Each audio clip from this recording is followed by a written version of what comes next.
एक सवाल जो इतिहासकारों से लेकर वैज्ञानिकों तक किसी के पास उसका पूरा जवाब नहीं है।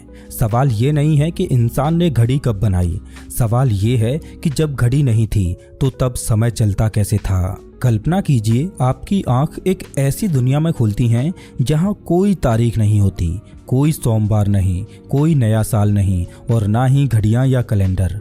आपको नहीं पता आज कौन सा दिन है या यहाँ तक कि साल कौन सा है। तो आपके लिए वो दुनिया कैसी होगी? आप अपनी यात्रा या कोई मीटिंग कैसे प्लान करोगे? आप अपना जन्मदिन कब मनाओगे? आप नए साल का जश्न कब मनाओगे? आप ये कैसे तय करोगे कि कब आपको कोई त्योहार मनाना है?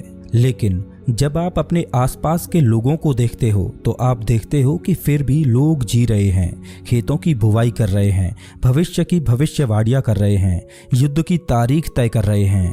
अब सवाल ये उठता है कि जब 1 जनवरी 0001 भी नहीं आया था तब इंसान समय को कैसे समझता था? उनके पास कोई डिजिटल घड़ी नहीं थी, लेकिन वे फिर भी जान लेते थे कि कब कौन सा त्योहार मनाना है।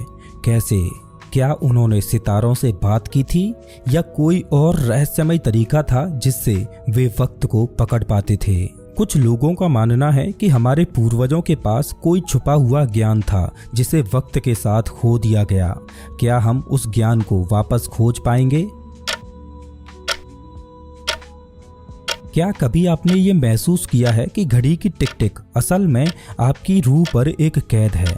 हम सोचते हैं कि हम समय को मापते हैं, लेकिन क्या सच ये नहीं कि समय हमें मापता है? हम मानते हैं कि समय की शुरुआत 1 जनवरी 0001 से हुई थी, लेकिन वो सिर्फ वो पल था जब इंसानों ने उसे बांधने की कोशिश की थी।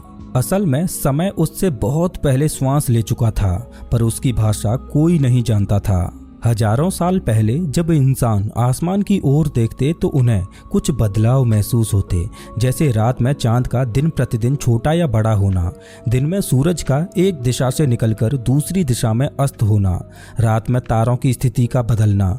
आसमान में होने वाले ये बदलाव कुछ और नहीं बल्कि समय की अनुभूति थे। ऐसा पहली बार था जब उन लोगों ने समय को पहचानने और उसे जानने की कोशिश की थी, लेकिन सवाल ये था कि वो इस वक्त को कैसे बांधें। अब उसे चाहिए था कोई ऐसा तरीका जिससे वो इस वक्त को छू सके, उसे स्थिर कर सके और उसके अनुसार चल सके। और यहीं से शुरुआत हुई इंसान के पहले टाइम मशीन की, जिसे आज हम घड़ी बोलते हैं। वो कोई धातु की घड़ी नहीं थी, ना ही कोई कंपास, वो थे महज पत्थर।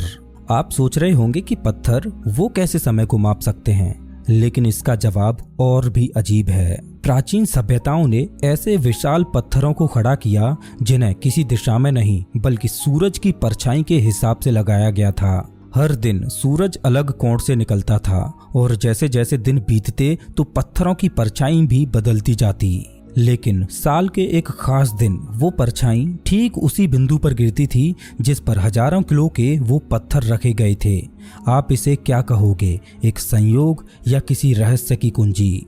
ब्रिटेन का स्टोनहेंज दुनिया का सबसे प्रसिद्ध प्राचीन कैलेंडर है, जिसके द्वारा उन्होंने समय को मापने की कोशिश की थी। ब्रिटेन की एक खुली जमीन पर खड़े हैं विशाल पत्थर जो एक गोल घेरा बनाए हुए हैं, और वो पत्थर बस यूं ही नहीं रखे गए बल्कि उन्हें बहुत सोच समझ कर रखा गया था। हर साल 21 जून को सूरज ठीक उन्हीं पत्थरों के बीच से निकलता है और 21 दिसंबर को वहीं डूबता है।